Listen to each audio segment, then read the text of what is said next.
Hare Krishna. Welcome everyone to the second part of the seminar called In Defense of Lord Rama.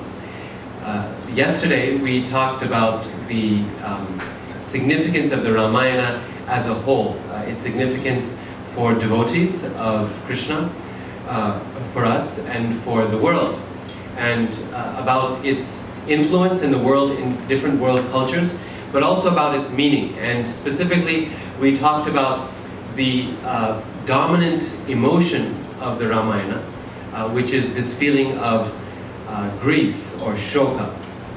And there are three different lessons that we can learn from this dominant emotion, right? Does anyone remember what the first one was? Do your duty, right? Even if that involves trouble or suffering, do your duty and do what you are supposed to, you're meant to do given your position in the world. The second? Become detached. Become detached, right? So take a look at the trouble in the world and say, maybe this is something that I don't want to be attached to because it leads to so much suffering. Number three? Separation from the Lord, yes? So it's Krishna's tasting this mood of separation with his devotees. And they are tasting it in relationship to him. So in all three of these ways, for those who are just people of this world, any person can learn the first lesson. Those who are striving for spiritual advancement can take the second lesson. And those who are advanced, who are devotees of the Lord, already established in their relationship with the Lord, can enjoy the third, which is the Lord's relationship of separation from his devotees.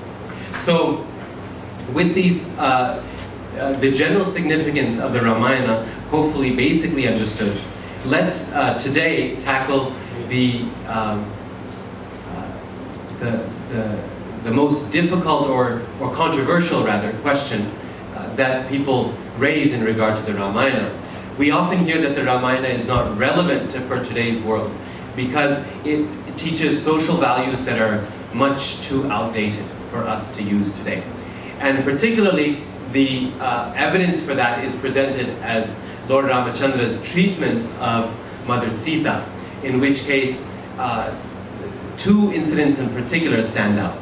One is the incident of Agni Pariksha, where Sitadevi is asked to stand trial by fire in public, literally trial by fire, in order to prove her purity after having suffered so much at the hands of Ravana. And then the second being Lord Ramachandra's banishment of Mother Sita later on in the Ramayana, when he is criticized for accepting or re-accepting a wife who has lived in another man's home for a year. So these two incidents are often pointed to as problematic, and indeed they do appear so, because why a husband to treat his wife, and that too an ideal wife, in this manner. So that's the question that we're addressing today, okay? Now, before we talk about Lord Ram's treatment of Sitadevi, first of all, let's talk about, we have to clear up one thing especially, which is Lord Ram's attitude towards Mother Sita. It is often portrayed in telling the story of the Ramayana, like I said yesterday, mostly by persons who have themselves not studied the Ramayana, but only have heard about it, or seen movies about it, or something of that nature. Right? But the attitude of Lord Ramachandra towards Sitadevi is the first thing we have to note. Sometimes it's portrayed as if Lord Ramachandra is this really kind of self-centered, ambitious king who is willing to kick away anyone who comes between him and his goal of being seen as perfect by the kingdom, and his goal of being adored by the citizens as ideal. That's his ambition. He wants to be perfect. He wants a great reputation. And he's willing to sacrifice anything and go to any length in order to achieve that. Right? So he's portrayed as this really heavy, chauvinistic type of person who has very little space for anyone who's not useful to him, particularly his wife. However, if you read the Ramayana, you'll find that Lord Rama's character is completely opposite to what I just described as public opinion.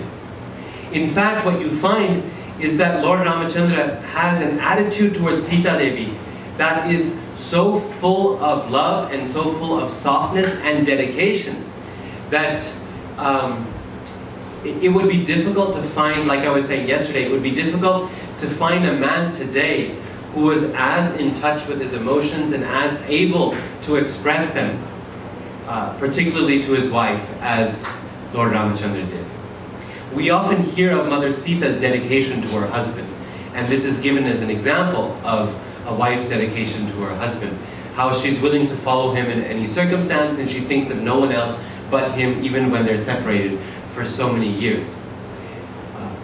But what people often don't realize is that dedication went both ways.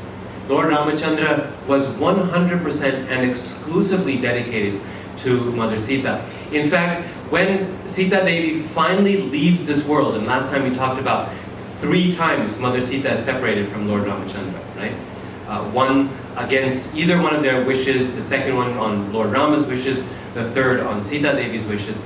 After the third instance, where Sitadevi is separated, Lord Ramachandra is entering Ayodhya, very disheartened and very brokenhearted. And Valmiki Muni says that he enters Ayodhya holding Sita within his heart, completely remembering her and focused upon her. Right? In other words, that even after her departure, there was no question of anyone else crossing his mind, and of him dismissing Sita from his heart. There was no question of that whatsoever. In fact, Lord Ramachandra is described as a man of one arrow, one word, and one wife. Right? One arrow means he shoots an arrow and he only needs one to hit his target. No second arrow is needed. It always hits its target, it accomplishes its goal. The one word, because once he gives his word to someone, he never ever takes back that word. He spent 14 years of his life trying to fulfill the words of his father, what to speak of his own. And third, a man of one wife. Despite the fact that Kshatriyas were commonly, kings were commonly taking more than one wife during that time. Even his father, Maharaj Dashrath, had 3 wives. Lord Ramachandra took a vow of never knowing more than one woman, and that woman would be Mother Sita alone. So his dedication was significant, his moral dedication and his steadiness in regard to her, just as she was steady in regard to him. But also you see their emotional connection and the amazing relationship that they have with each other throughout the Ramayana. When Sitadevi is lost for the first time through the hands of Ravana, Valmiki Muni again and again throughout that 1 year, as he's searching for Sitadevi, and even in the battle, he talks about how there are times throughout this incident whenever the Lord would see something beautiful, whenever he would see something that would remind him of Sitadevi, whenever the seasons would change. So he spent the 4 months of the rainy season when you cannot travel, you can't do anything because the rains are pouring so hard. He spent in a cave in Kishkindha, in the land of the Vanaras, of the monkeys, after he had met Sugriva. He refused to live in the city because he was in exile. So he stayed in a cave outside the city of Kishkindha. And there, after the rains finished, then, after the rains comes the season of Sharad, or autumn, where everything is now verdant, it's beautiful, it's blooming, everything's fresh, the heat of the summer has died away. And autumn in India is the time for love. It's the time that all the great romances and love stories written in India happen, is in the time of autumn. Just like springtime is here in this country. Autumn is, okay, it's nice, but spring is sort of that time where hope is rising and everyone's happy and things are blooming. So autumn is like that in India, because the rains have just come and you're not preparing for a hot summer, you've just gotten over the hot summer season. And there Valmiki Muni says that one day he just, he breaks down in memory of remembering Sitadevi, thinking about how if she were here it would be so wonderful, such a wonderful season. And he's completely beside himself with grief. And this happens on a regular basis throughout the year. It's not a one-off thing. He's remembering her, he's crying buckets of tears, and Lakshman is there to console him and to help him through this particular time. Then we go to the time of, you know, when Hanumanji, he comes to deliver the message to Sitadevi in Lanka, right? So he finds her, jumps across the ocean, finds Mother Sita, and delivers Lord Ramachandra's message. And after the whole thing takes place and he gives the ring and she's very happy, as Hanumanji is leaving, he asks Sitadevi, he says, just as I gave you this ring to give you faith that I actually am a messenger from Lord Ramachandra. And not only did he give a ring, but as importantly, he gave a thorough description of Lord Ramachandra. So thorough, he described his whole body, head to toe, everything. And so perfect was that description of the Lord's physical features that Sitadevi knew that this person is coming from Lord Ramachandra. Right? No one else could describe him so well. So he gave her a lot of confidence that I'm actually not a fraud, which Ravana was expert at presenting frauds to Sita and trying to persuade her. But he convinced. So as he's leaving, Hanumanji asks Sitadevi, he says, now you have to give me something that I can take back to Lord Ramachandra, and he knows that I actually saw you. Because Hanumanji had never seen Mother Sita before when he came to Lanka. There's a really nice story of how he decides that this is Mother Sita, which we'll talk about in the Sunday feast class. His arrival in Lanka and what he does there. Very nice details. But he's never seen, so how can I assure Lord Ramachandra that I didn't go find another woman who I think is Sita, and I'm giving him false good news? And so Sitadevi reassures Hanumanji, gives him evidence. How? Do you know? How does she give, what evidence does she give Hanuman to take back? Yes? She gives him her ring. Not her ring, but Chudamani, her hair ornament. Yes? So one thing she does is she gives a hair ornament, a piece of jewelry. So just like Lord Ram gave the ring, she gives a piece of jewelry that belongs to her. But then there's another evidence that she sends, which is not physical evidence. What is that? Anyone know? She tells him something very special. My mind is always in Lord Ram and nobody else. Yes, she says, my mind is only in Lord Ramachandra. But how? Only Lord Ram knows. Yeah, but there's one particular incident she tells. An incident that no one else knows. Yes, Prabhu? The story of Kundra. Yes, exactly. So there's this story. She says, this is a story that no one knows except me and him. Because Lakshman was not there when this incident happened. He was out collecting wood in the forest or doing something else. And it was just the two of us. And they were seated together in the forest. And Lord Ramachandra, it was a very sweet moment. Lord Ramachandra had his head upon her lap and he was taking a nap. And she was admiring him and how handsome he looked. And just at that time, Indra's son, his name is Jayanta, he showed up on the scene and decided to play some mischief. Just like people who do vandalism. What's the point? Nothing, right? You don't see the person, you just vandalize, it's just mischief for the sake of mischief, that's all. So he had that sort of attitude, Jayanta. And he took the form of a crow and showed up on the scene and began pecking at Sitadevi, biting her everywhere, to the point, even at her breasts, he's biting, he's picking, he's biting. And at one point, blood starts to flow from one of these bites. Sitadevi is tolerating this because she doesn't want to disturb Ramachandra's sleep. But when the blood finally drips on Lord Ram's face, he wakes up all of a sudden and sees that Sita is bleeding and becomes very upset and says, "What happened? Who did this to you?" And she explains that there was a crow that was attacking me. And Lord Ramachandra is so angry at this, so upset at this. At this point, he does not have his bow or his arrows, nothing. Lakshman is not there. It's just the two of them. What do you need weapons, right? He's just spending time with his wife.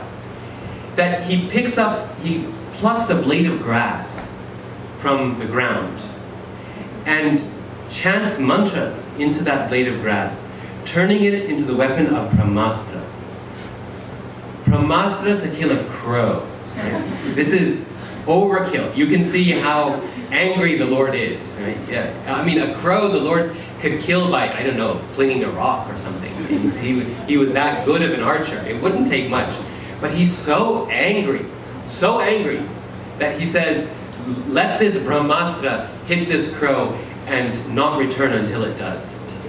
And this Brahmastra chases the crow, which is of course Jayanta, Indra's son, all through the three worlds. And like in the story of Ambarish and Durvasa, this Jayanta, he visits everyone. He visits his father Indra, and Indra says, "Whoa, stay away. I don't want to be killed with you. Good luck, my son." And he goes to all the different devas and all up to the heavens. And finally, as he's circulating around the three worlds, he becomes so exhausted that he finally falls back down onto the ground at the feet of Ram and Sita. And when he falls onto the ground, Mother Sita takes her foot and she pushes the crow onto Lord Ramachandra's feet and says, "Look, my Lord, he's doing Sharanagati. He's surrendering to you. Please forgive him. And you've made a promise, remember, that anyone who seeks refuge in you, you will protect him and not kill him." So in this way, she points out, as the mother of the three worlds, and as someone even more compassionate than Lord Ramachandra is, she's forgetting the harm done to her, the offense made to her, and asking the Lord to forgive, and saying, "Please forgive this foolish boy." And Lord Ram agrees, but he says, "Look, this is the Brahmastra. It cannot be returned without hitting its target." He asks Jayanta, he says, "What are you going to sacrifice to this weapon?" And in the end, it's decided that he's going to lose one of his eyes. Right? So the Brahmastra, all it does is it takes out one of his eyes and then returns to Lord Ramachandra, having completed his mission. This is a story she tells Hanuman for two reasons. One reason is that it's a story no one else knows, not even Lakshman. So there is no possibility that Hanuman has gained this knowledge anywhere else. It's evidence that he's actually seen Sita. Right? Ravana or anyone else couldn't say this story based on what they had heard in public. But the second reason is to motivate the Lord. She's saying, in effect, "Look, you released the Brahmastra weapon to kill a crow that bit me. Now look at me. I'm kidnapped in the home of a man-eater who's threatening to consume me in the next couple of months. Please do something about it. Can you not do anything for this? When a crow got you so angry, I hope your anger is burning in the same way to protect me." So it just shows you the intimacy and the dedication of their relationship to each other. And this continues throughout the Ramayana, from the first time he loses Mother Sita to Ravana, to this particular incident, to the Agni Pariksha incident as well. All throughout Agni Pariksha, the Lord, it's very interesting how Valmiki Muni describes it. And you start to realize how much of a caricature of Agni Pariksha we hear about in in popular culture. Right? The idea of Agni Pariksha is such a caricature of the original event, such a mishmashed and misinterpreted version of it. When Sitadevi when Ravana is finally killed, Lord Ramachandra tells Hanuman and Vibhishan, he says, I want to see Mother Sita, I want to see Sita immediately. Bring her to me without delay. Ask her to shower and to dress and then come quickly without any delay. And the person he sends to call Sitadevi for the first time is Hanuman. And this is very significant because Hanuman was the one who first delivered the message, right? and saw Sitadevi in her time of greatest distress and gave her comfort. So the Lord wants to send him again so that he can see the fruits of the victory, right? And give the good news too. He did the hard work of delivering the bad news. Right? Not the bad news, but the sad news. She's stuck, Lord Ramachandra is thousands of miles away, and it's difficult. So he sends him. You give the good news. And plus, she's going to trust him, remember. Because if anyone else goes, she might think, here again, Ravana is trying to fool me. He's telling me the war is over, when it's not, and he wants me to let my guard down, and so I become weak. So he sends Hanuman, and when Hanuman comes to Sitadevi and gives her the good news, she says, she is so overjoyed that she can't speak. She's become speechless, and Hanuman gets worried. He thinks, did I say something wrong? Are you upset? Are you not happy? And she says, no, my son, you don't understand. I can't say anything. This is the moment I've been meditating on for a full year. I've got no words to express my happiness. In fact, she says that for this good news that you've brought to me, there is nothing in this world that I can give to repay you.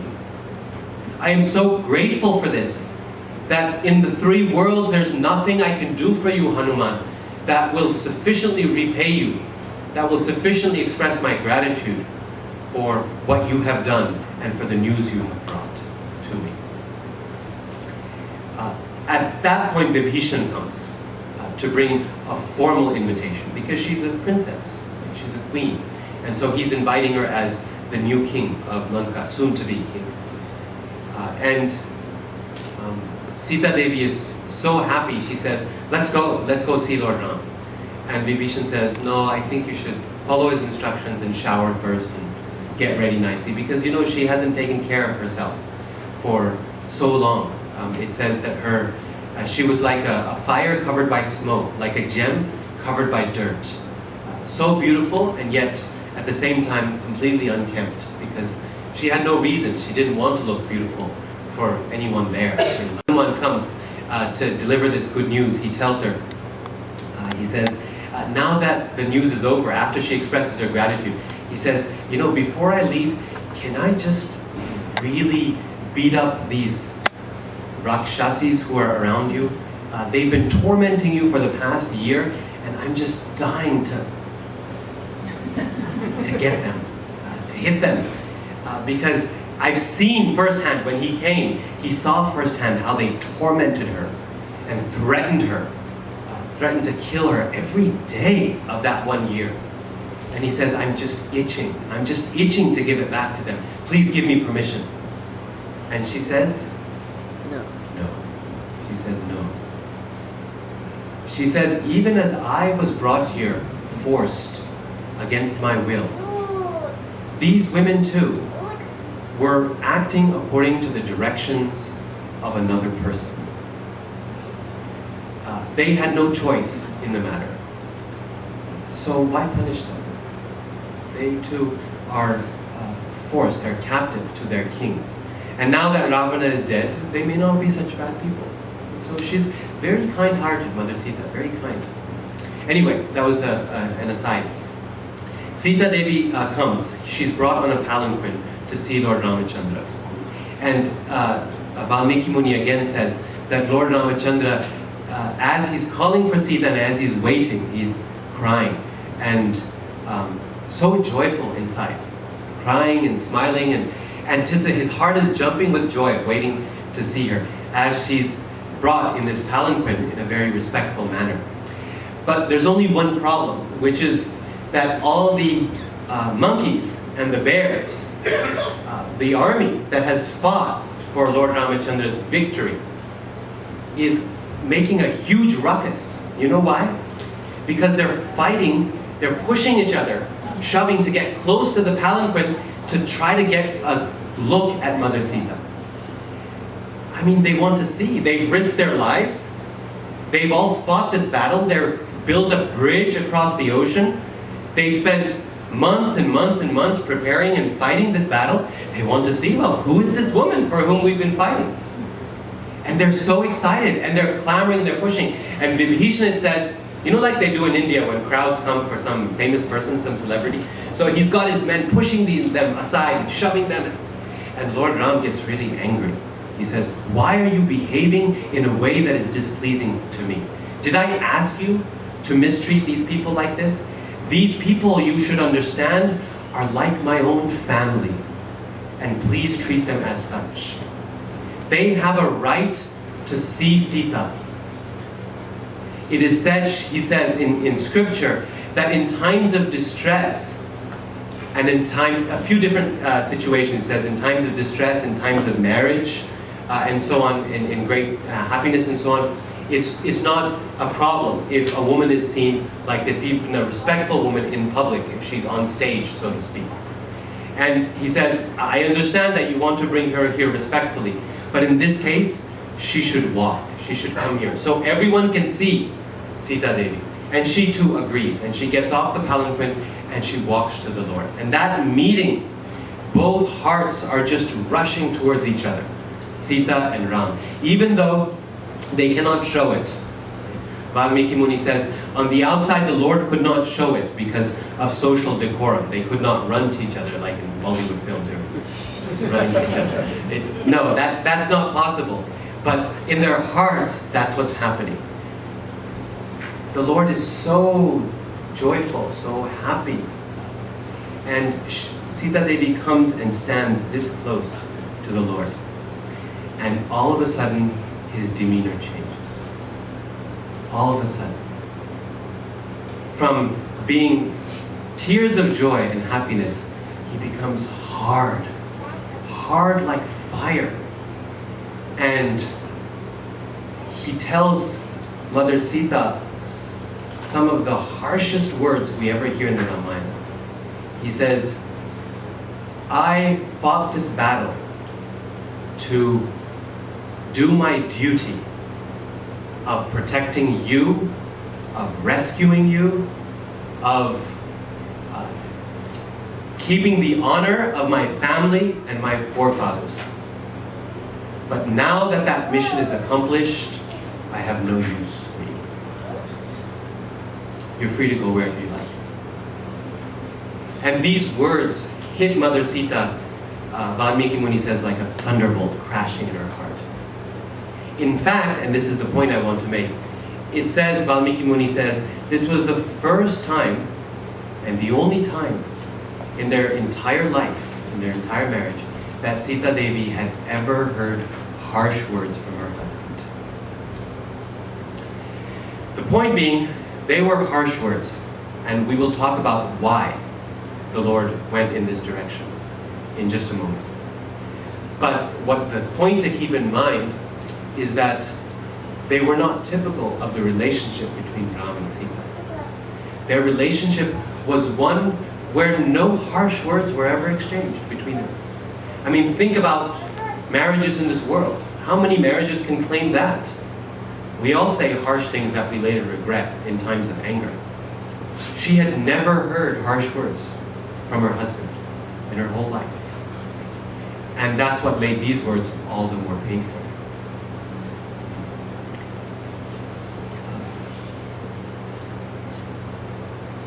As the Lord is saying this, Valmiki Muni says, on the outside his demeanor is as hard as a thunderbolt. On the inside, his heart is breaking. It's shattering into 1,000 pieces. And when the whole incident finally wraps up, the Lord instantly gets a wave of such great relief and returns immediately to his old self. Something similar plays out again when the Lord is banished when Sita is banished into the forest. And Valmiki Muni describes just how sad the Lord is for what has happened. So the overall point that I want to start off with is to say, first of all, we need a balanced, a proper picture of the character of Sri Ramachandra.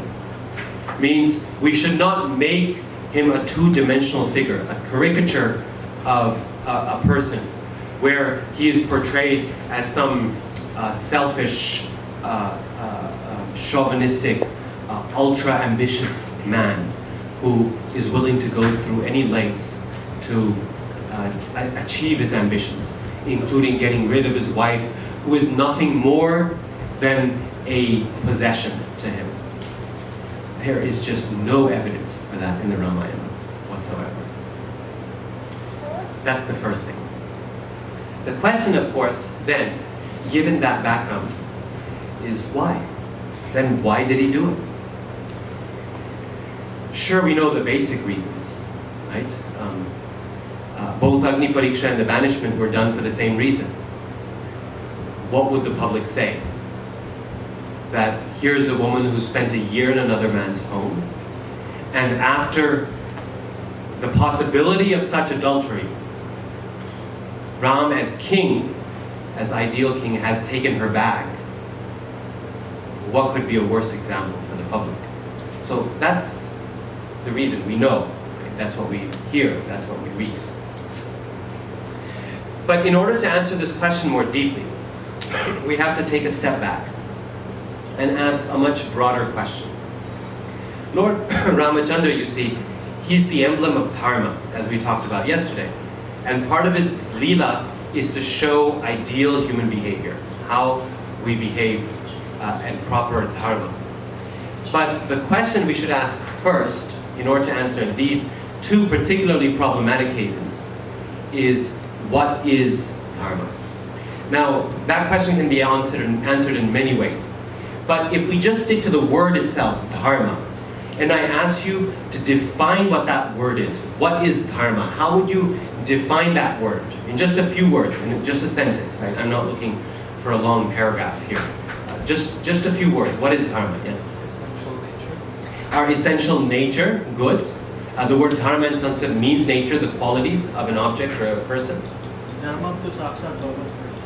Okay, so Dharma is that, it is the law set down by the Lord, given by the Lord. It's the system of religion that we're asked to practice, given by the Lord, Bhagavat Pranitam.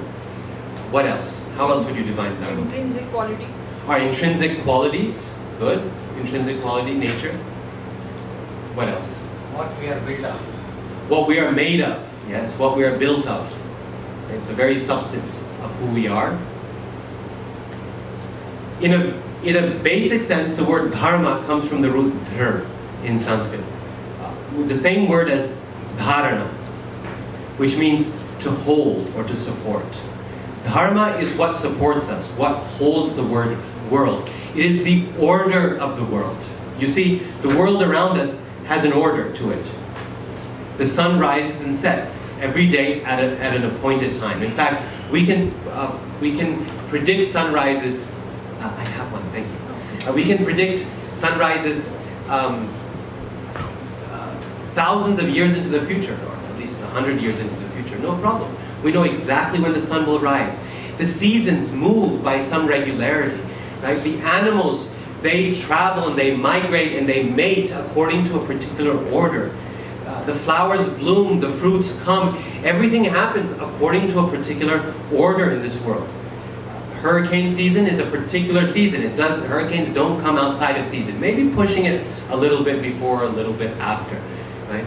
So things in this world generally operate by an order. And that order is called dharma.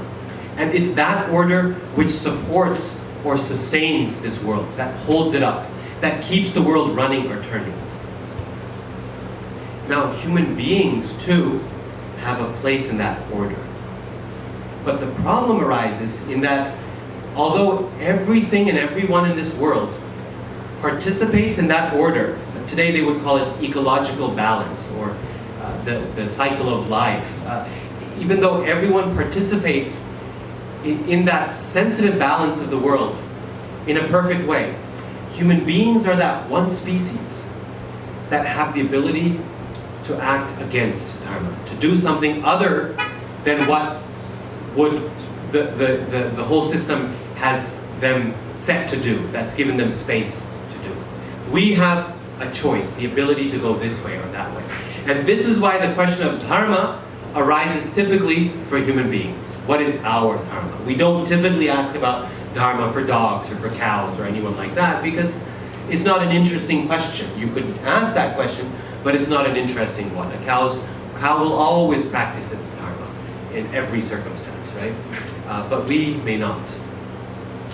Now, if we ask for human beings, what is dharma? What is dharma? That question is one of the most difficult questions that we can ask.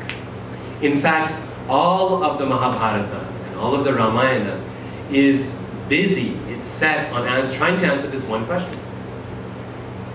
What is my dharma? You can ask it at a very basic level. What is my dharma now? That means, what am I supposed to do in this circumstance? You're being torn in two different directions. Your mother wants you to do one thing and your husband wants you to do another thing. Which way do you go? Who do you satisfy? Who do you try to make happy? And you might want to do a third thing. So you're torn, right? What is my dharma? What is my duty in this moment? And the Mahabharata is full of stories of very good people in very difficult circumstances making decisions that are generally good but not perfect. Right?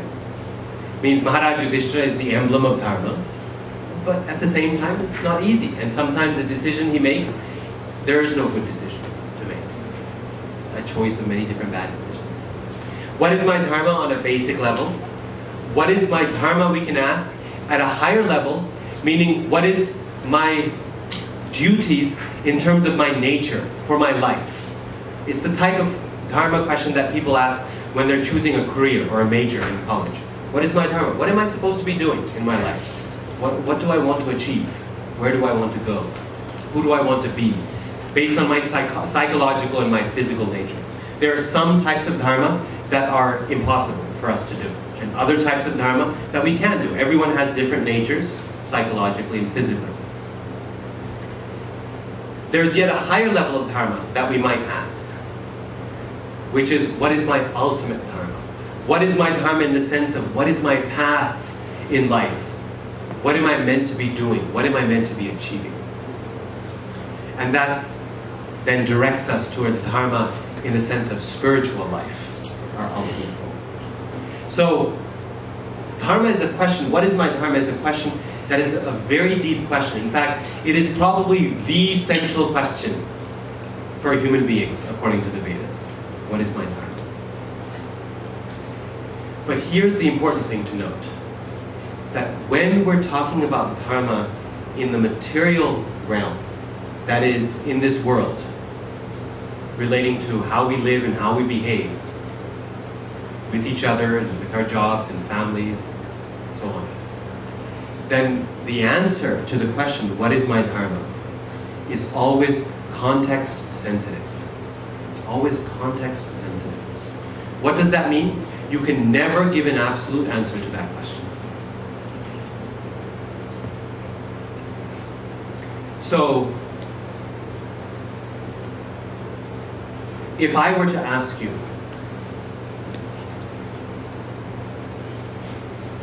is my dharma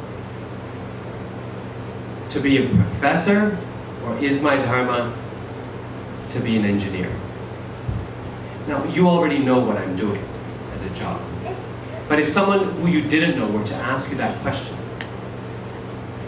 could you answer that question for them? Just if they just ask you, what am I supposed to be doing? We like to give people advice, right? But before you give them advice, what do you need to do first? Ask them about their situation, right? Okay, so you've got these two options. You want to be professor, engineer. What do you like to do? What kind of education do you have? What are your family circumstances like? How quickly do you need to make a living? How much money do you want to make? What are your ambitions? You have to get the context straight. Otherwise, you can't ask that question. Even if I asked you a simple question, is it a good thing to lie? If I asked you, is it a good thing to lie? What would you say? Most people are saying no. But what if I painted this picture? You're at home and a guy with an axe, a guy running in fear from a man who's holding an axe, shows up at your door. And he says, oh my God, I'm being chased. There's a man with an axe who wants to kill me. Please, please give me help, give me shelter. And so he said, okay, come, go to my basement and hide there until he goes away. A crazy man chasing. Then there's a knock on your door a few minutes later, and you open the door, and it's a man with an axe. And he says, have you seen some guy running like crazy? He looks like this. Now, the man is in your basement, right? What should you say? No. No. No, I've never seen anyone like that. Or you should say, yeah, I've seen him, he went over there. And then go pick up the phone and call the police. That's what you should do. So is it a good thing to lie? Well, you have to qualify that statement. You have to say, most of the time, no. But sometimes, yes. The point being, dharma is always context sensitive. There is no absolute morality in this world. In this world, in matters of this world. You always have to ask, what's the situation, what's the circumstance, what's the time, who's involved, what's the background, all of that has to be taken into account in order to come to a proper decision of what needs to be done. The reason this is important for us in talking about the Ramayana is part of context sensitivity means realizing that dharmas in this world will always conflict. They will always conflict. That's the second thing to keep in mind about dharma. The first is that it's context sensitive, and the second is that they will always conflict with each other. Two dharmas will always become at loggerheads with each other throughout your life, because there are always competing duties in this world.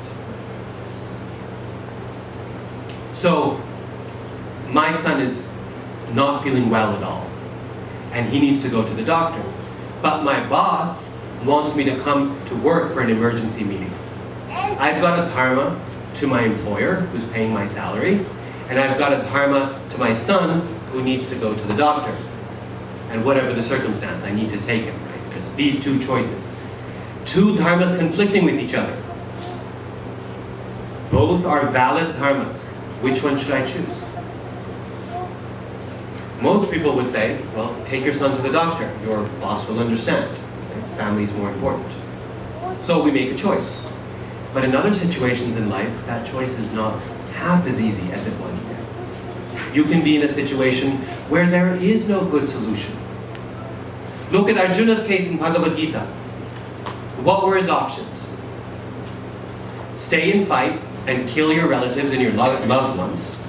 And the other option was run away and have these tyrants rule the kingdom and make the citizens suffer and allow your relatives to suffer and die, right?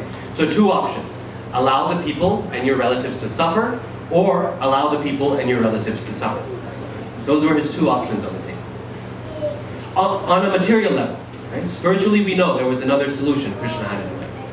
But on a material, on a moral level, on the level of dharma, there is no good solution to Arjuna's problem. He's got two conflicting dharmas that he doesn't know. He says, Karparnya dosho pahata svabhava, prichami tvam dharma samudacheta. Tell me what is my dharma, because samudacheta, I'm completely confused. I don't know what to do. So tell me what is my dharma. That's Arjuna's whole problem. And I'm sure we have experienced in life the same thing of being torn in opposite directions and not knowing which dharma to follow because you can only do one at a time.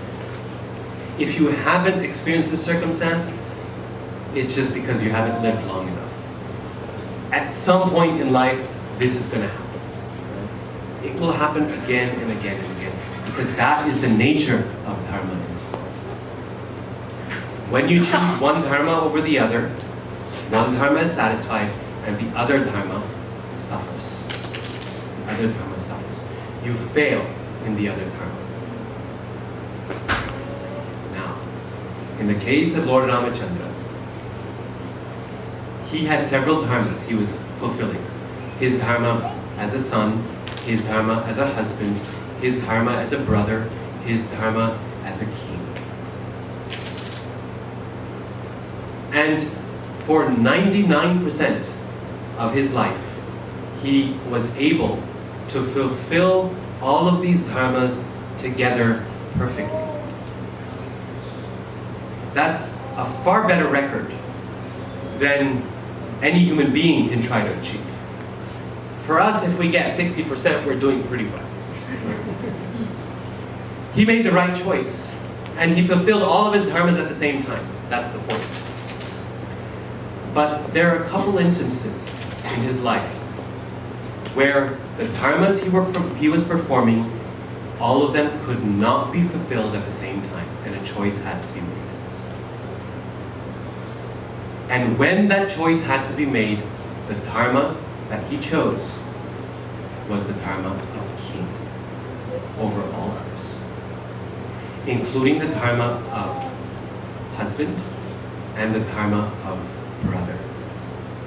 What people don't realize is, besides banishing Mother Sita, Lord Ram also ends up banishing Lakshman at the end of the Ramayana for similar concerns, not criticisms from the public, but also duties as a king that he had to fulfill. The point being that if you are king, if you are ruling, your dharma as a king supersedes all other dharmas. It trumps all other dharmas. Because in this world there is always a hierarchy of dharmas. And one dharma will supersede the other, but the dharma as king supersedes the rest. When someone is a king, they are a public servant. Their lives, their bodies, their happiness all belongs to the citizens of the country. The king has no right to claim anything as his own. In fact, the Bhagavatam describes how at the end, after he became coronated as king, the first thing that Lord Ramachandra did was do a huge fire sacrifice, yajna, in which he donated everything he had and the kingdom to all the brahmanas and all the citizens of the country. He just gave it away. And it says he had nothing left but the clothes on his body, and Mother Sita had nothing left but the clothes on her body plus her nose ring. Somehow she kept the nose ring. And that's it. And all the people, the citizens, were so moved by his gesture that they gave everything back and they said, look, we can't manage all this. You are the king. You need to run this for us. Please, you're the person who should. Because you have no attachment to it, you're actually the right person to keep it all. And they give it back. But the point being, the king, by being given that position of wealth and power and enjoyment, we see the role of king and we think, wow, what a pleasure. What nice, what good karma it would be to be a king. You have all the power at your disposal, you have all the sense pleasure at your disposal, everyone's at your command, but it comes with a very, very high cost. And that cost is that you lose all rights to claim your own pleasure. And when he banishes Mother Sita, he says this. He says this to his brothers. He says this to Lakshman. That I am giving up every thread and every shred of happiness I have in my life. I'm banishing away the source of all my joy and happiness today by sending Mother Sita away. And again, Lakshman returns from leaving Mother Sita into the forest and then tries to enliven the Lord again and tries to give him some motivation to again rule the kingdom. So he knows very well what the price is, what the cost is. And when the Agni Pariksha takes place, it's not that the Lord does not realize that from the perspective of a husband, he's doing something wrong. In fact, everyone tells him so. Everyone tells him. When he tells Sitadevi, he says, you go away from here. I don't need you anymore. There's a hue and cry from all the monkeys and all the bears. They have fought. They've risked their lives to get her back. And now goodbye? They're really upset. Lakshman, for the first time in his life, is upset with Lord Ramachandra. Vibhishan can't stand it. At that point, Lord Brahma shows up in the sky. And he tells Lord Ramachandra, what are you doing? Don't you know Sita is pure? Why are you behaving like this? King Dashrath comes and he tells off Lord Ramachandra. He's already left this world, so he's coming down from heaven to see his son. He tells off Lord Ram and he asks Sita to forgive him. Says, please, please don't keep this in your heart, my daughter-in-law. Essentially asking forgiveness. Everyone, Agni Dev, she enters the fire and Agni Dev returns. We talked about this yesterday with actual Mother Sita. And he tells off Lord Ramachandra. He says, what are you doing? Why are you behaving like a common man? When you know your wife is so wonderful. Everyone knows, and Lord Ramachandra knows, that from the perspective of the dharma of a husband, this is not good. He knows that. But he can't follow the dharma of a husband here. And that's what he says. He says to everyone. He says, I know that Sita is completely pure. I have no doubt. And I know that she should not deserve to go through this. This is not right. But I had no choice in the matter because of the example I have to set for the kingdom, because of what the public will say. In fact, at the end of the Ramayana, when Sita finally comes back, only to leave again, but when she comes back, in the care of Valmiki Muni, Lord Ramachandra finally asks forgiveness. And he tells Valmiki Muni, I am so sorry. Please forgive me that I did not accept Sitadevi the way I should have. I have no doubt. I have never had a doubt about her purity and about her qualities and about the fact that she did not deserve any of this. My point is that when people point out that Lord Ramachandra was not behaving like a husband should, they're right.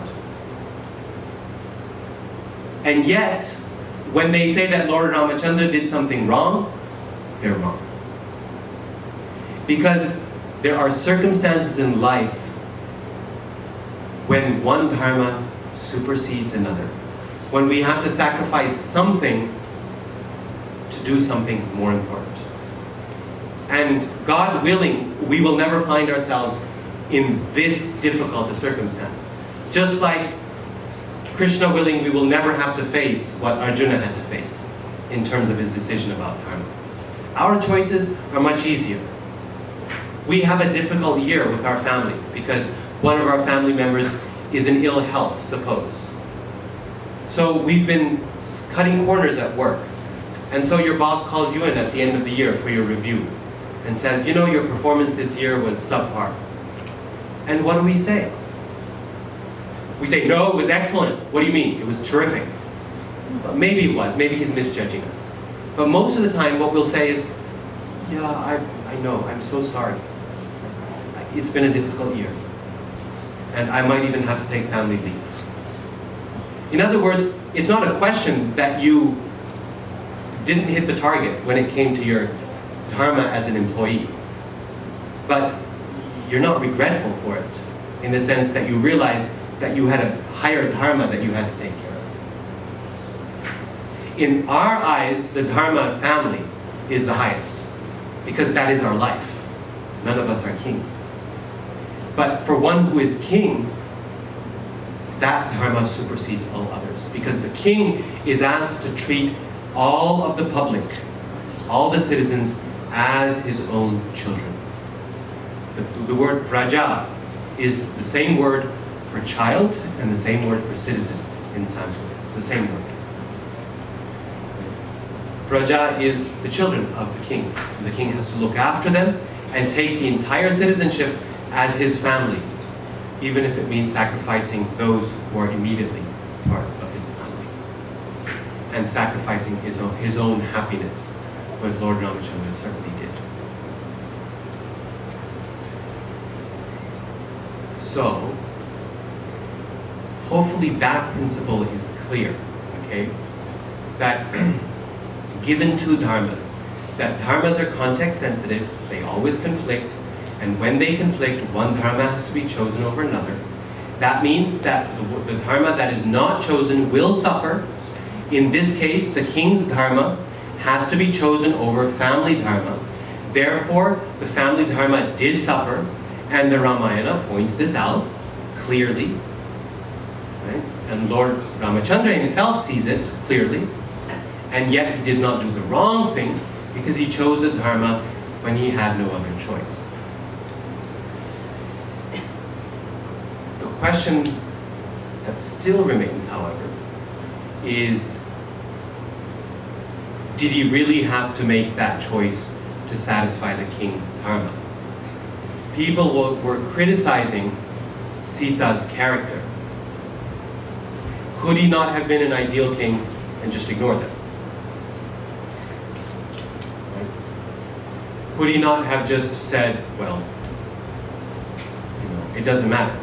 They can say what they want. And I'm just going to go on ruling. And satisfied his dharma as king like that.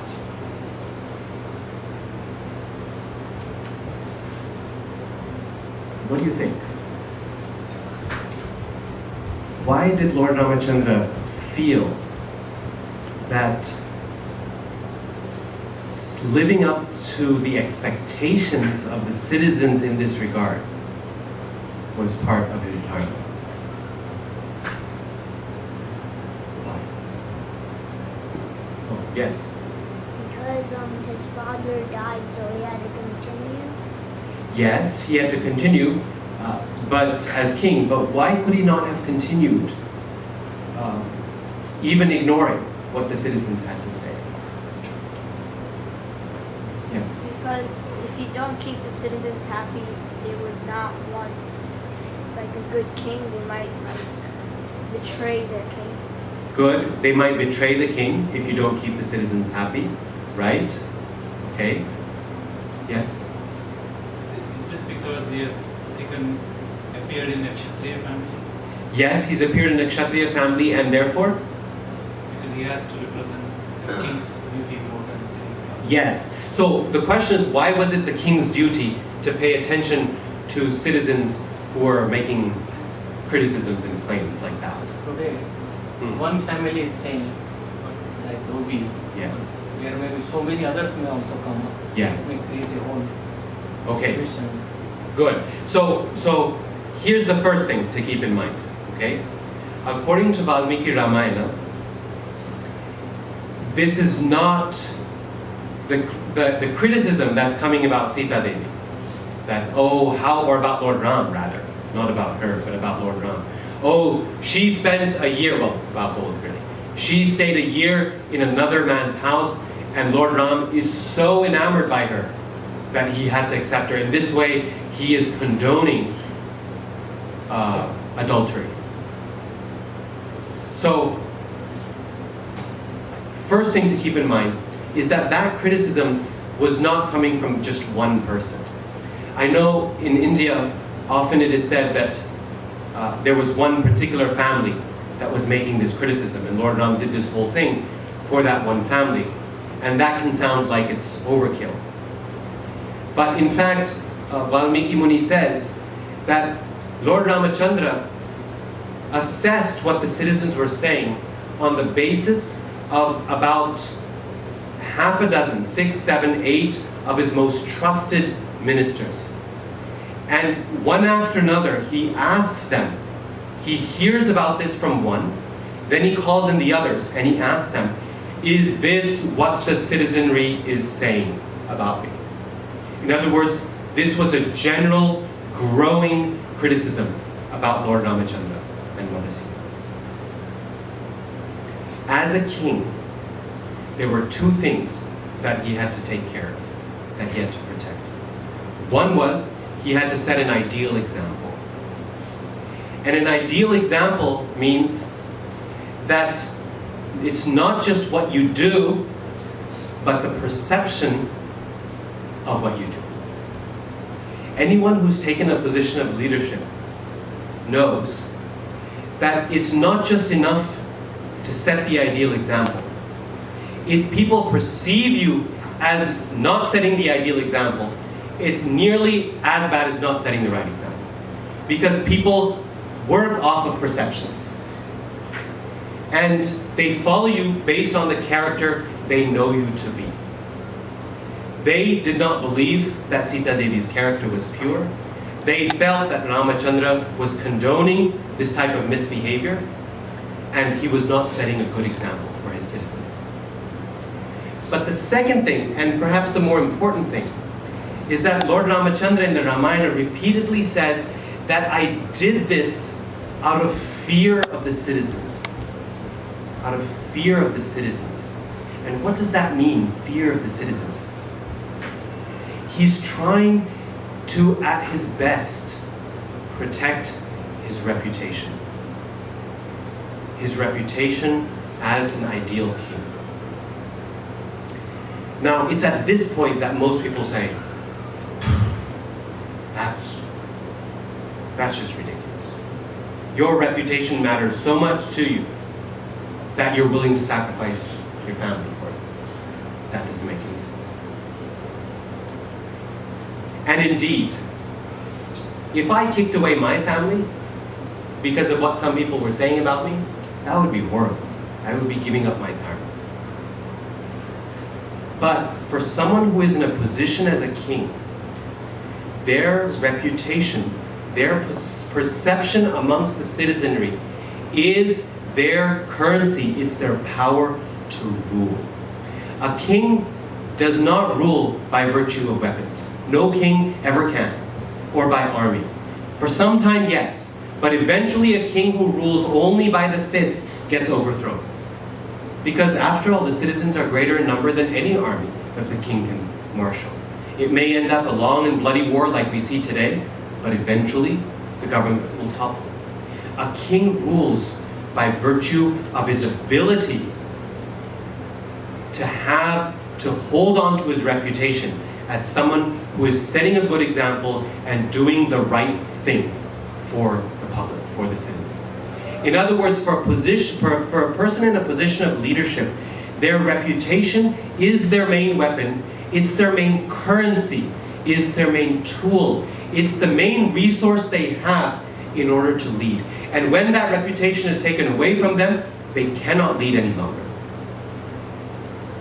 A wonderful example of this comes from Chaitanya Charitamrita, where Lord Chaitanya, he's being requested again and again by his followers, very close devotees, to meet Maharaj Prataparudra. And King Prataparudra is a great devotee of the Lord. There is nothing in his character which is a problem for Chaitanya Mahaprabhu, and we see this later on in the story. He's a pure devotee of the Lord. But the Lord refused to meet him. Why? In fact, he never met him in his form as king, right? In public vision. Why? Yeah. Just a sannyasi shouldn't mingle with royalty. The sannyasi should not mingle with royalty, and the problem is if I do mingle with royalty, what will be lost? My reputation. And he says, there's this very nice verse. He says, the Lord is speaking as a devotee. He says, I am not the Supreme Personality of Godhead, but an ordinary human being. Therefore, I must fear public opinion, he says. Exactly the same words Lord Ram uses. I must fear public opinion in 3 ways. With my body, my mind, and my words. As soon as the general public finds a little fault in the behavior of a sannyasi, they advertise it like wildfire, he says. Anyone, this happens to the degree that your position is high, to that degree the perception of who you are matters as much as who you actually are. Means Lord Chaitanya would not have actually broken any principles by meeting Maharaj Prataparudra, because Prataparudra was not a king at heart, he was a devotee. He was not a materialist, he was not attached to money in the way that kings are. So he would not really have broken any principles, but there would have been the perception of breaking principles. And that perception would have damaged his reputation. And he says, a black spot of ink cannot be hidden on a white cloth. It is always very prominent. In other words, if your role puts you in a white cloth, symbolically speaking, he was in orange or red or saffron. But the point is, the sannyasi is meant to be completely pure, completely ideal. So Maharaj didn't come to Mangalarti today. Everyone notices and mentions it. I didn't come to Mangalarti any day of the year except Janmashtami. No one minds, right? Because what does it matter? I'm just nobody. I'm just a normal grihasta. But Maharaj didn't come yesterday. Why didn't he come yesterday? We immediately notice, and word gets around. That's what Mahaprabhu is saying. If you've got a white cloth, a single drop of black ink will be noticed. On a black cloth, no one will notice how much dirt you have. So the same is true about a king. A king is in a position of leadership at the very top. If Lord Ramachandra lost his reputation, he would lose the ability to rule. You know what happened with President Clinton, right? So, what was his crime? Technically speaking, his only crime was he lied. Yes? I mean, what he did, the extramarital affair, well, everyone does in this country, right? I mean, not everyone, but so many people do. So, oh my God, he did it. But the problem was he lost his reputation. And as a result of losing his reputation, he lost his mandate to be president. They impeached him. He lost his mandate to be president. He couldn't lead anymore. And that's in an age where, who cares about morality, right? This is in an age where leaders are, if they're not terrorists, we're happy. Right? At least he's not a terrorist. That's the age we live in, and look at how much it mattered. Right? A politician is shown to be not moral and he loses the campaign. Imagine in the time of Lord Ramachandra in Treta Yuga, where the standards were so much higher. It's not a standard that we might be able to expect of any of our kings and our presidents and our leaders. But it was a standard that they expected at that time from him. So protecting his reputation, in this case, was not a selfish act at all. In fact, the point I tried to make to you earlier was that if Lord Ramachandra was interested in selfish happiness, he would have kept Mother Sita. Because there's nothing that devastated his life more than losing Sitadevi. And the evidence for that is in the Ramayana. So selfish happiness could not have been the motivation for giving her up. In fact, it was just the opposite. He rejected his selfish happiness to protect his reputation, which was the least of his concerns, but it was something that was an essential tool of his ability to be king, and that was his duty. So for 12,000 years after Sitadevi left to the forest, he ruled. Now, one more thing I should point out. I keep mentioning how he and everyone understood that he was not able to practice his dharma as a husband as perfectly as he would have liked himself. But he still did it to the best of his ability. Again, popular culture paints this picture that Lord Ramachandra sends Lakshman and they just go and dump Sita somewhere in the forest. Go fend for yourself. Good luck. We don't care. But again, that's not true. Lord Ram specifically makes a plan for her care. Right? In other words, he tries to do the best he can, even in his dharma as a husband. Even though he can't do 100%. He tries to do as much percent as he possibly can. He tells Lakshman, please go leave her next to the ashram of Valmiki Muni. I know him very well. He is a pure sage. He will take care of her and our future children. They will live physically safe and secure there in the ashram. Please go leave her there, within earshot of the ashram. So he tries to arrange things in a way that she's protected, that she's cared for, despite the fact that he's not able to offer that protection with his own arms. He's placing her in the care of someone who's very competent and very able to do so. So, in other words, it really is the story of someone who is practicing dharma perfectly practicing dharma, Lord Ramachandra is doing.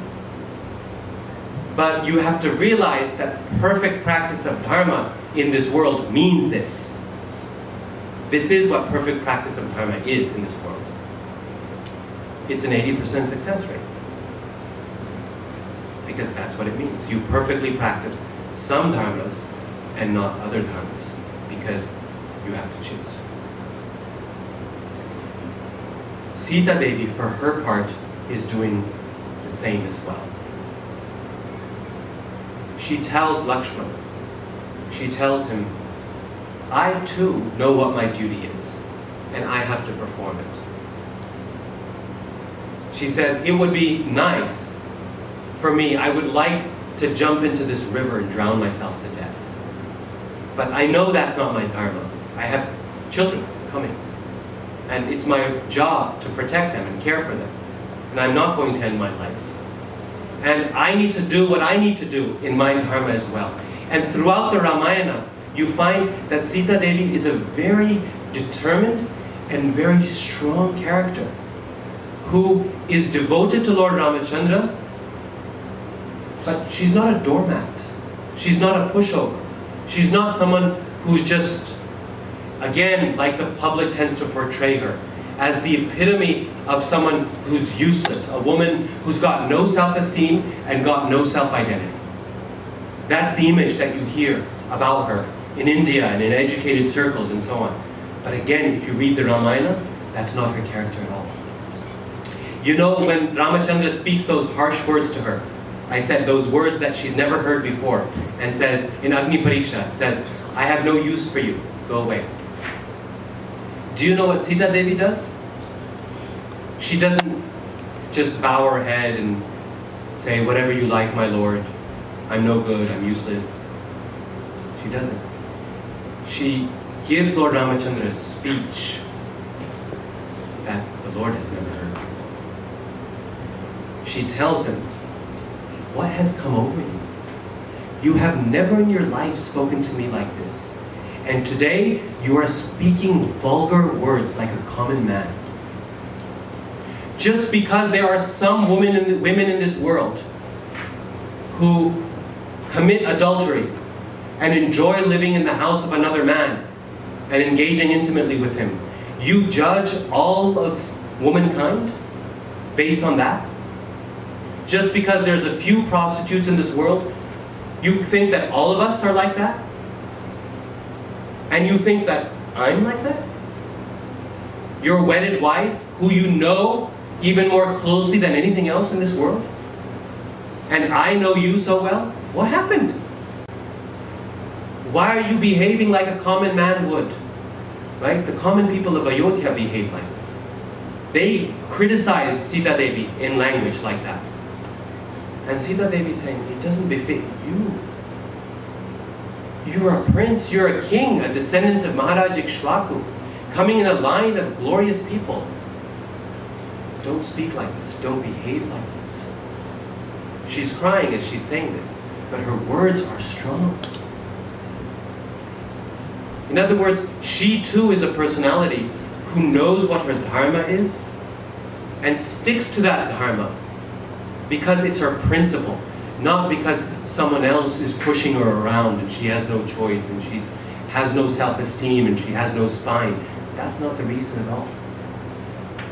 She's very strong in her character, she's strong in her words. She makes her own decisions. Coming to the forest was her decision. Creating a fire in which she would be tested, that was her decision. Lord Ramachandra never said that you should make a fire to enter. He doesn't. He just says, go away, which is horrible. But he does. He says, go away. It's Sitadevi who says, Lakshman, make a fire for me.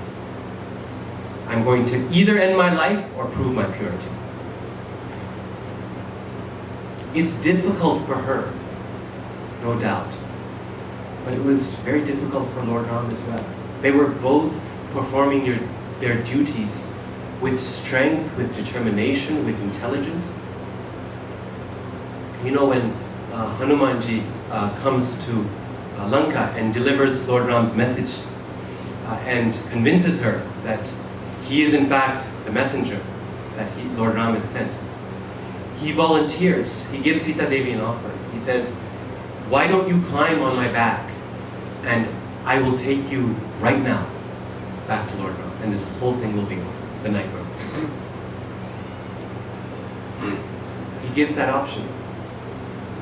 And you know what he does is he expands his form into this massive, massive form, this huge form in which he lifted the mountain, just to convince her, I can do it. You can sit in the palm of my hand if you want, and we can jump back across the ocean, and the whole thing will be over. And she says no. She says no. And she gives him 4 reasons why. Anyone know any one of these reasons? Why does she refuse to go? Reputation of my husband. So one thing she says is, Lord Ram's duty, his job, is to protect his wife. He needs to do his duty. And if he doesn't, his reputation will be finished forever. A monkey stole his wife back. That's what people will say. He needs to do his duty just like I'm attempting to do mine. And in this way, his fame will be spread everywhere. First reason. Second reason, not in any particular order. Like I said, I cannot touch anyone other man. So yes. Second, he says, I am not going to touch the body of another man. When I came here, Ravana picked me up and brought me here. That was against my free will. Now, if I were to leave, it would be by my own free will. And I have never in my life touched another man of my own volition. I will not do that. So she gives her principle of morality, one reason there. Then she says, what about your safety, Hanuman? When you are carrying me out, all the Rakshasas will see you and they will come attacking as you're flying away. And what if you become overwhelmed in that process and are not able to protect yourself because you're so desperately trying to keep me protected? She's genuinely concerned, and it's a real concern because Hanumanji was very powerful. But the whole army of the monkeys, the whole army of the Rakshasas, well, it took an army of monkeys to fight them, not just Hanumanji. So she's genuinely concerned about him becoming overpowered with no ability to fight. And finally, she says about her, a very strong training in the care of Valmiki Muni. And she was well protected, well cared for. Valmiki Muni takes her to the wives of the sages. They have their own ashram next to each other. The sages and their wives have their own ashram. And he says, please give her the same respect and the same care and the love and the protection that you would give to me, Valmiki says. In the same way, honor her. Because this woman is no different than the goddess Lakshmi herself. So she's very, very well cared for there and very well protected. So he takes care of that. What he's not able to take care of is her happiness and his own happiness of family life. Right? That he's not able to. They both sacrifice that.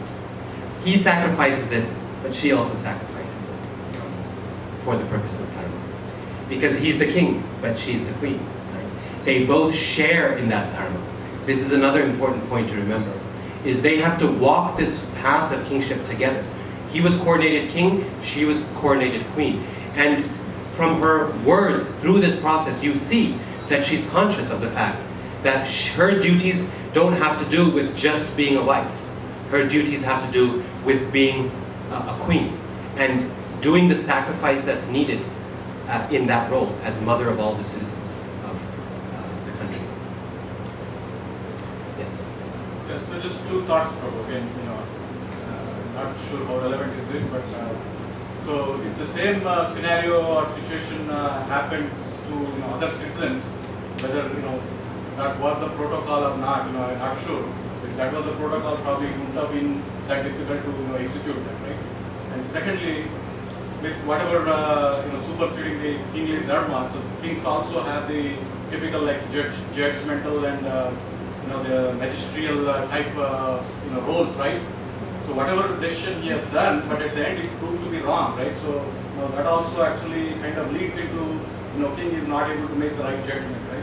If he has done this similar judgment, like let's say 10 times to 10 different citizens, and if it ends up to be wrong, then so how that might have been considered? Yes, so it's a good question.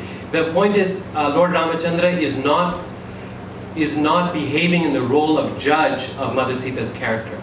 In fact, throughout the Ramayana, he makes it very clear that he has no reason to judge her character, and no one should. Judging the character, but as a king, typically they also do the right thing for the citizens, right? Yes. Because of Yes, but the person being accused here was not Sita by the citizens, technically. Yeah, it is himself. It was himself, right? So for a king, when the accusation is on himself, then he cannot pass judgment on himself, right? The citizens serve as the judge for the king. So Lord Rama, sure, if another party came and there was a disagreement between husband and wife, should I keep her or should I not? Lord Ramachandra would, in this same situation, he may have made the opposite decision. No, you keep her because her character is clean, right? But in this case, when he's the target of the accusation, he's not going to serve as judge for himself. Now I'm going to decide who can judge themselves. That would be a travesty of justice, right? In this case, there's only one judge for the king. That's the citizenship. Those are the citizens. And he has to live up to their expectations, right? So again, the whole thing hinges on the fact that he is king. Were he an ordinary citizen, the whole scenario would have played out very, very differently. But in the role of king, he has no privilege of judging himself there or passing judgment on himself. That judgment was passed by the citizens. And Lord Ramachandra goes through a whole process to make sure that he has accurately assessed the judgments of the citizenship.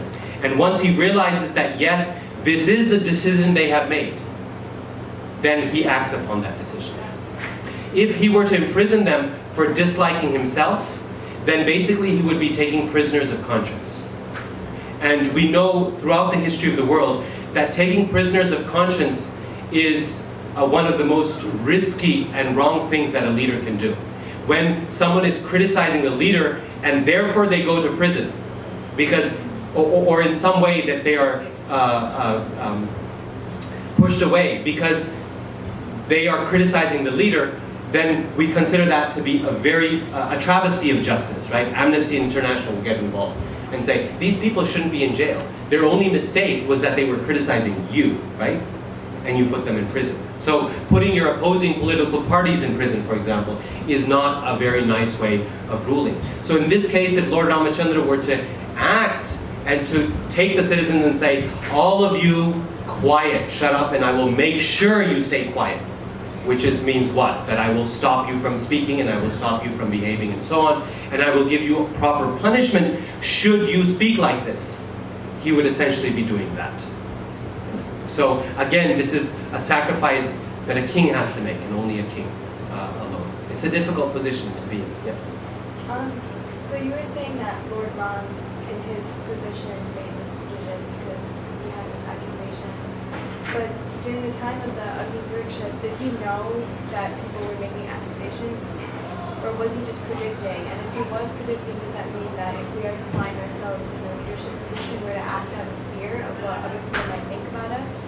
Because oftentimes is that necessarily the right way to make decisions as a leader, just based on fearing what other people might say or do? Yeah, that's a very good question. Should we act out of fear of what other people are saying or doing when we act in a position of leadership? The answer is yes and no. In other words, the very fact that we are very conscious about how we're behaving and how our behavior is perceived is acting in some sense out of fear, right? But there's a line to be drawn where that fear is useful in terms of making ourselves better persons and acting in a proper way, and when we cross that line and become superficial, where all we're doing is superficial diplomacy because we're trying to project a good reputation. In other words, that fear has to lead to the development of genuine character. Right?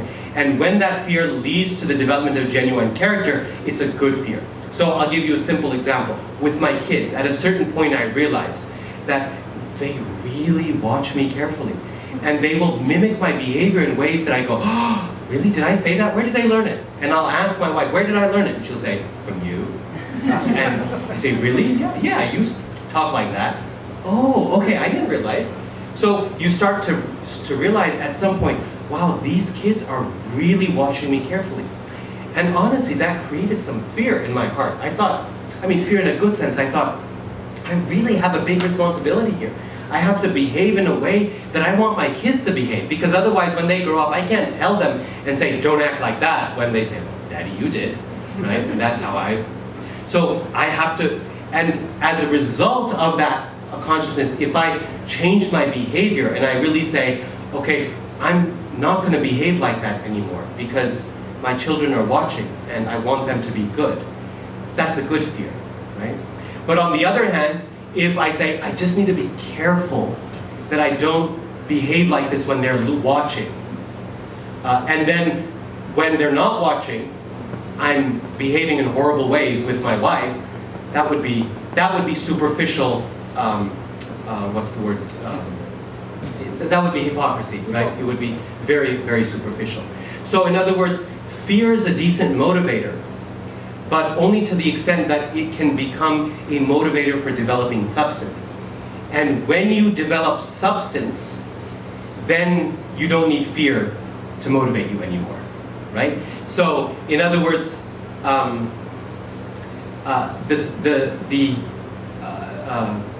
Maharaj Yudhishthira, he says this. He says that so long have I been practicing Dharma that it has come to a point where even the shadow of Dharma of adharma in accident does not cross my mind, right? So at this point, in other words, he's saying this with confidence. He's saying, I no longer fear adharma, because if adharma would to even creep up, I would notice it. And the fact that I did not notice adharma means it's not present here. It means he's lost all fear about his behavior, because it's backed up with so much substance. So, in other words, Lord Ramachandra here in particular, with Agni Pariksha specifically, it's before any criticism has taken place. But we have to realize that the criticism that he's afraid of here, the criticism, that criticism is not a fly-by-night sort of people's gossip. That was the moral standard for his age. In other words, he's reacting to try to prevent a very blatant transgression of the moral standard for that age. For example, if I were to say, in today's context, we might think of something like outright adultery, okay? So if someone engages in adultery, if I were to engage in adultery, I wouldn't have to wait until the public started criticizing me to be afraid of the consequences. I would know the moment I committed adultery that there's going to be consequences. Right? The world's going to say. And with Ramachandra's case, that was the situation. Means that the whole event that happened was flouting the standards of the moral standards of that age. Now the moral standards of our age with Kali Yuga have weakened severely. And if we try to apply moral standards like that today, all of us would turn out to be horrible, horrible sinners, and we'd all end up having to do Agni Pariksha, and we'd all burn up. Right? It would be over, it would be finished. That standard simply does not apply in Kali Yuga, and the scriptures talk about how these standards change over time. Right? Whereas sins committed even in the mind were punishable in that age, whereas sins committed in the mind today are not punishable anymore. Right? It's only sins that are acted upon that are punishable. So, in other words, the two parts to your question, the first in terms of fear, yes, fear is good so long as it motivates us to develop substance. And when that substance shows up, that fear will go away automatically because it's backed up by substance. And the second thing is, Lord Ramachandra's, the Agni Pariksha test, yes, it happened before criticism took place, but that criticism was not something that was a fly-by-night sort of gossip. It was something that was totally expected, even as we would expect consequences for murder or adultery today. Yes? You mentioned that in Lord Ramachandra's case there was a conflicting dharmas. As a king, as a brother, and as a husband, and you like to choose the king, right? But if you see, you also mentioned that in Arjuna's case there was a conflicting dharmas also. But the way Krishna kind of instructs him in the first and second chapter of Bhagavad Gita is the very first instruction he tells him is don't worry about these dharmas at the material platform, but go to the paradharma, which is beyond this material. Yes. So how come that message is not coming out clearly in Rama's past? So that's a wonderful question, and I'm so happy you asked the question. I'll repeat it in a minute. I'm so happy you asked the question because this point, the answer to your question, was actually the point I wanted to end the seminar with.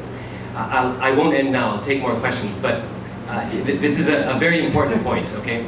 And the question was basically, in Bhagavad Gita, Krishna is asking Arjuna, who is always also faced with the conflict of dharma, to give up all dharmas and surrender to him. Why, in the case of Lord Ramachandra, is that message of giving up dharmas not be coming out clearly? And Srila Prabhupada, he addresses this question really, really nicely in a letter that he wrote to Satsvarup Maharaj. And I don't remember the exact year, but in this letter, he's answering a question, obviously. We don't have the letter he's responding to, but he compares Vasudeva, Krishna's father, with Maharaj Dashrath, Lord Ramachandra's father. And he says, Vasudeva, before Krishna was born, he made a promise, right? Who did he make a promise to? Kansa.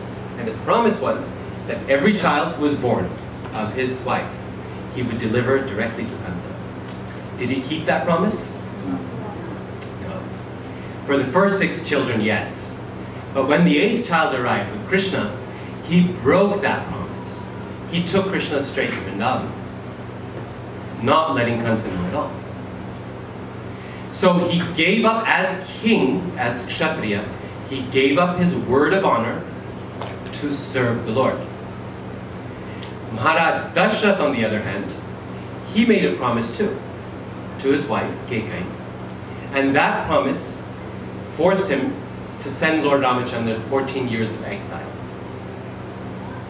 Did he break that promise to protect the Lord? No.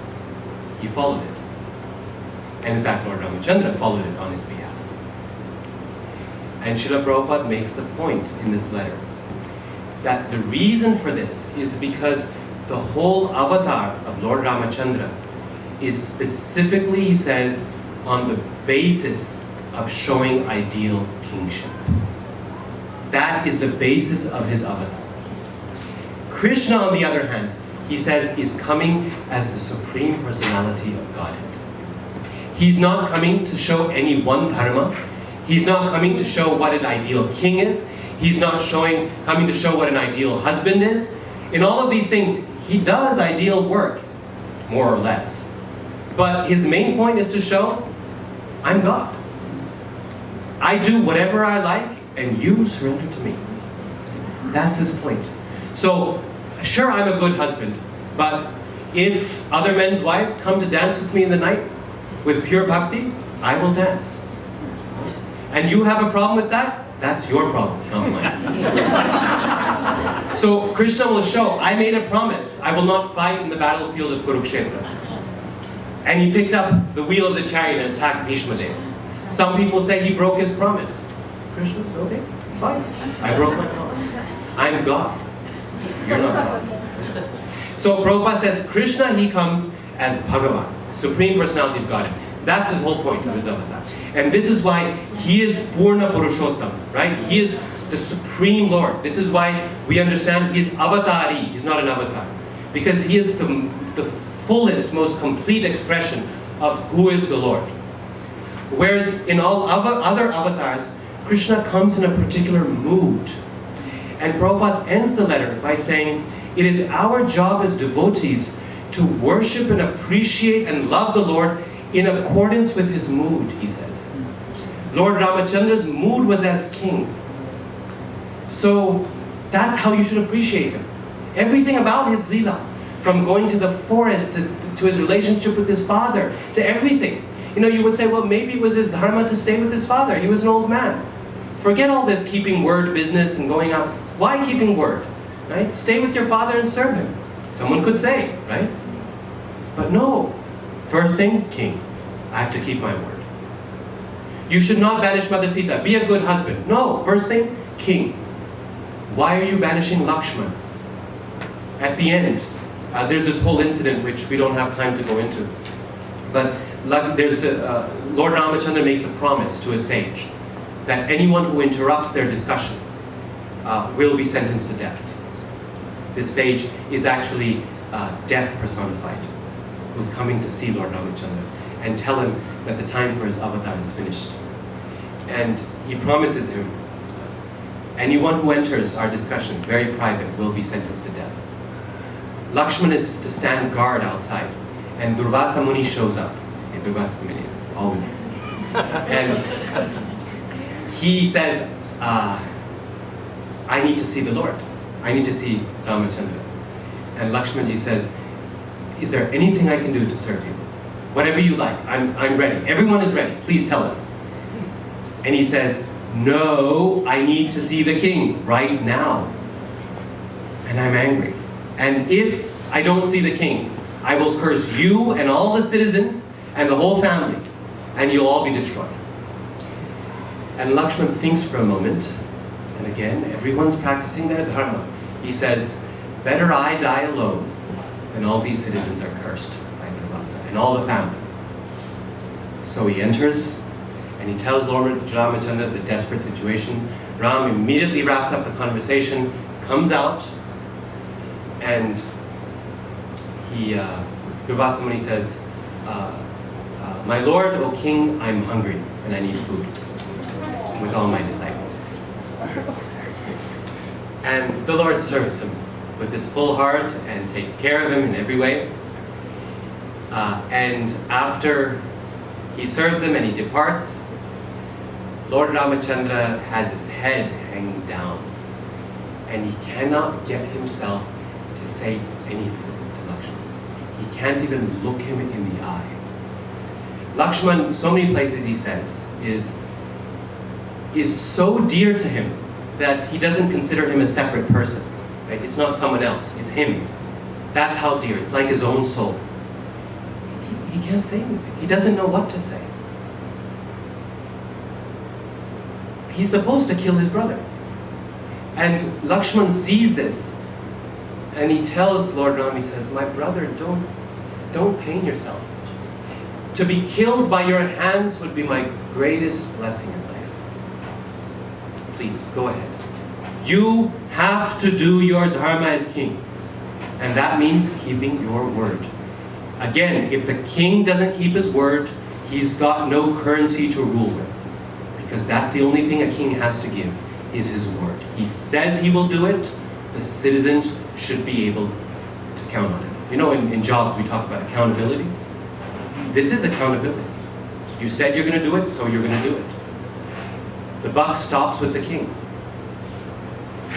And Lord Ram just can't get himself to do it, but he knows he has to. So he calls all his ministers, same thing he did with Mother Sita's case. He calls all his counselors, and he says, what should I do? What should I do? I am now being asked to give up my own life. And the counselors, no one has the courage to say anything. Until finally, Vashishta Muni, his guru, speaks up.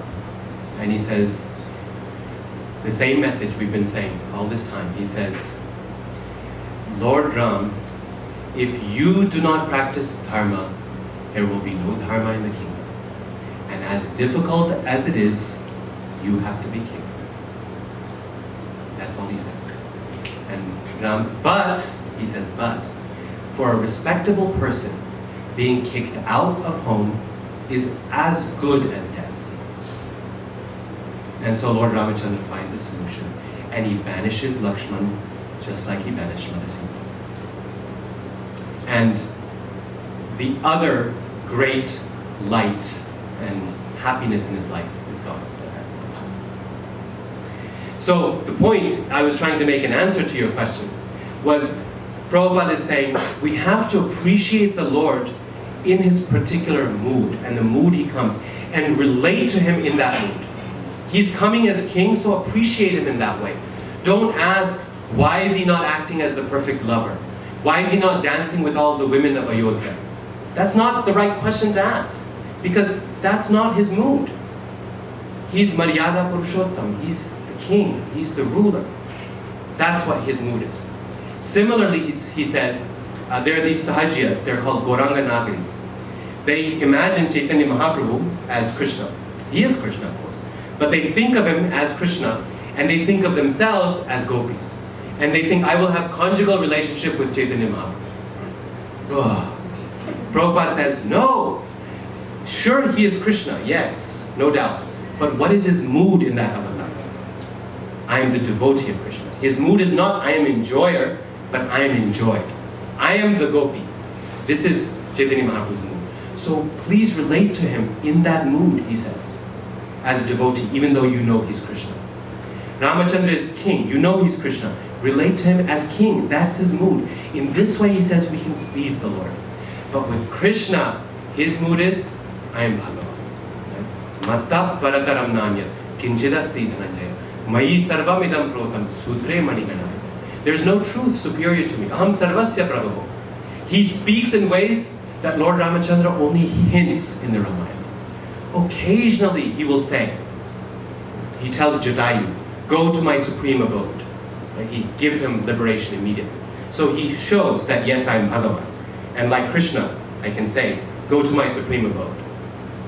But only sometimes he hits. Otherwise he says, you know what he says? He says, Atmanam manusham manye Ramam dasharathatmajam. Atmanam manusham manye. I consider myself a human being. Ramam dasharathatmajam. Rama, the son of King Dasharath. This is who I am. I'm a son, I'm a king, I'm a human being. And this is my mood. And that is what he is showing for us. That is what he is showing for us. Whereas Krishna is not under any obligation to show that. This is why he's the full manifestation of the Supreme Lord, Avatari. Yes, Guru. Yesterday you spoke about the 3 levels. One of them was being detached Yes. family. And sometimes that detachment is taken to an extreme level and become fanatic about being detached where the spouse or the child is also hurt. Can you just shed some light around this detachment? There's sometimes, and Prabhupada has made some statements which people to take it to a certain extreme and detach from artificially from family. So what really that detachment means. Yes. So, very good question. The question is, yesterday and today also I mentioned different levels of understanding Ramayana, and the second level was the message of detachment, that Lord Rama is showing how mature life and attachment and relationships mean suffering. So this is a fact. We see this, we hear this in scripture. But the question is, how do we understand this practically? Because this can and has been many times taken to an extreme, where a person is remiss in their duties and in their relationships because they're supposedly trying to practice detachment. And in this way being unkind and hurtful to themselves and to those around them. Here's the thing to note. We cannot claim to be practicing level number 2 unless we have succeeded at practicing level number 1. In other words, we cannot use detachment as an excuse to say, therefore, I will not practice my dharma, my duty. The duty of a husband, as we see from the Ramayana, is to love and to respect and protect his wife. The duty of the wife is to love and respect and protect the husband. That love between husband and wife, between mother and child, between father and child, between brother and brother, is not a pretense. It's not a pretend love that we go through the motions just because we have to. It's dharma. But actually inside I don't really care about them at all.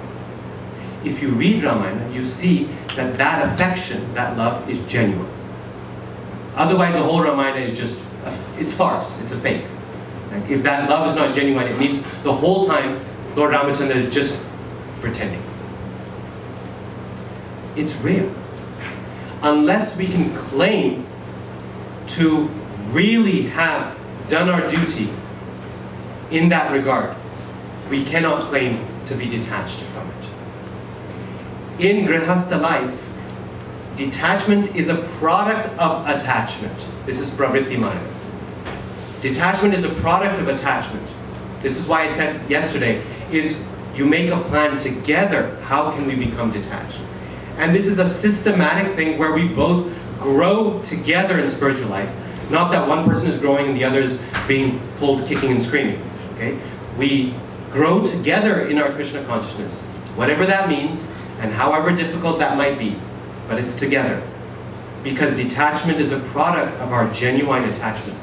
If we do not want to practice detachment as a result of attachment, if we want detachment in its own right, with no attachment, just detachment born from detachment, then we should not be grihasthas. We should never have made that choice to begin with.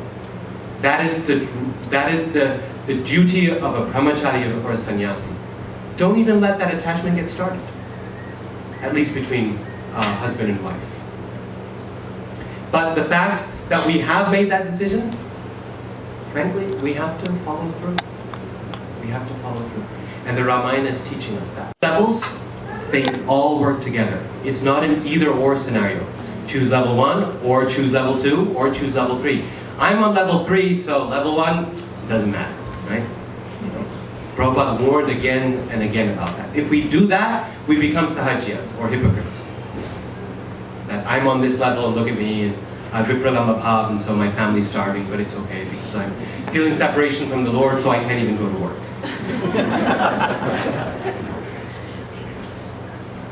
Lord Chaitanya Mahaprabhu came back to help that Brahmana get over his grief, so he could go on with his life. This is dharma. This is what we have to do. It's not an either or, it's a both and scenario. Detachment is born of attachment. We look back at every stage of our life and we say, okay, I experienced that fully. I know what it is like to love small children. And I enjoyed the happiness that they gave me. And I loved being a father. And now they're grown up and I feel satisfied. That desire is fulfilled in my heart. It's clean. Now I can move on to other things as a result. But that desire is satisfied when we fully experience it in regulation, in the context of service of the Lord. If we just go out to experience our desires, period, then we will only serve to increase them. But if we experience those desires in the context of the Lord's service, keeping Krishna in the center, let us as a family try to be devotees of the Lord, and in that context enjoy each other's association and the happiness of family life, that happiness will fulfill us to a point that that desire will disappear. That is the secret of Krishna conscious Grihastha life, is that it's actually satisfying the flames of desire because you're doing it under regulation. And material life means the desires are never satisfied because it is completely unregulated. That's the difference. But there is no question of ignoring that fire. There's no question of walking away from it and saying, I don't have to care about it, I don't have to do anything about it, because their desires don't matter because we have to be detached. Usually, you know what that means? Is when my desires matter, I will fulfill them. But they've got desires, it's okay because we have to be detached. That's usually what it ends up being. Very, very selfish. When we try to be detached without properly moving from attachment to detachment. And the Ramayana shows this so nicely. Right? How these two levels, they work very closely together, very nicely together. Okay, maybe we want to end at 5:30, yes? So maybe just one more question? Okay. Many times, like yesterday you said... this is the ultimate question, okay? Things happening around, Lord Ram already decided, or when Kekai got that boon, Ram had that, he already thought that this is going to happen, so he implanted those words. Like in this situation, what is the purpose that Lord Ram wanted to happen here in the case of Devi? So Lord Ramachandra is basically showing to us what it means to be king. For all those who claim to be king or want to be king, he's showing the standard, right? He's showing just how difficult it is. Just like in the case of Arjuna. Arjuna didn't need to go through any of that. But the Lord puts him through that just to show the extent to which we might have to walk the path of Dharma. And when Krishna shows it in the worst case scenario, then no one has an excuse. Right? Then he sets the bar. Essentially, Lord Ramachandra is setting the bar, knowing well that human kings will not jump over that bar. Right? Knowing that we cannot actually be a king like Lord Ram is. Only Lord Ram can be that king. And we have to put him in the center of our lives if we want that kind of leadership. But he's setting the bar. And this is the Lord's job. Right? He sets the bar because that's his duty. He says in Bhagavad Gita, I follow Dharma because if I didn't, all these worlds would go to ruination. It's his job to set the bar. That's his Dharma. Our job is to jump at that bar as much as we can and realize that we will fail. More or less, but that doesn't mean we can stop trying. So that's our job, is to see the Lord, try to emulate him with proper application, according to our time and according to our circumstances. But it's the Lord who sets the bar. And therefore we will find that in all of his avatars, the Lord shows what he wants to show under very extreme circumstances. He taught Arjuna in the most extreme circumstance, him having to kill his relatives. He showed kingship in the most extreme circumstances, him having to banish the two closest members of his family and watch his father give up his life in grief.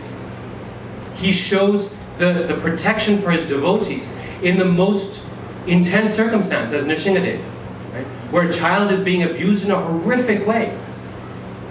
So each case, the Lord shows his Leela in the most extreme to set the bar. To say, this is what the standard is. This is where I operate. Then we know he's God. The fact that no one has been able to replicate Ram Rajya, we know that's because no one is Ram. That's him. And Prabhupada therefore says, we want Ram Rajya, we have to put Ram there, because no one else can give it to us. If we want the bar that high, only the Lord can keep the bar that high.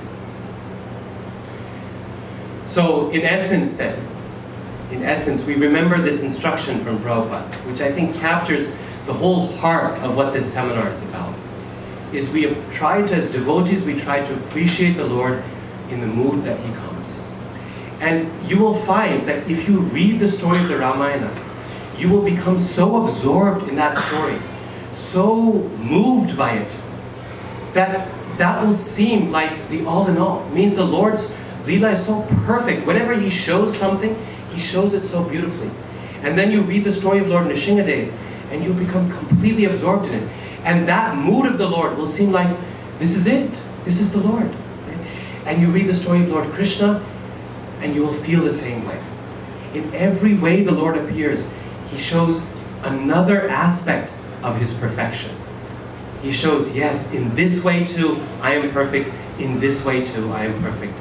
And as Krishna, He shows, look, I am perfect in every way. As king, as husband, as friend, as everything, as teacher, I am perfect.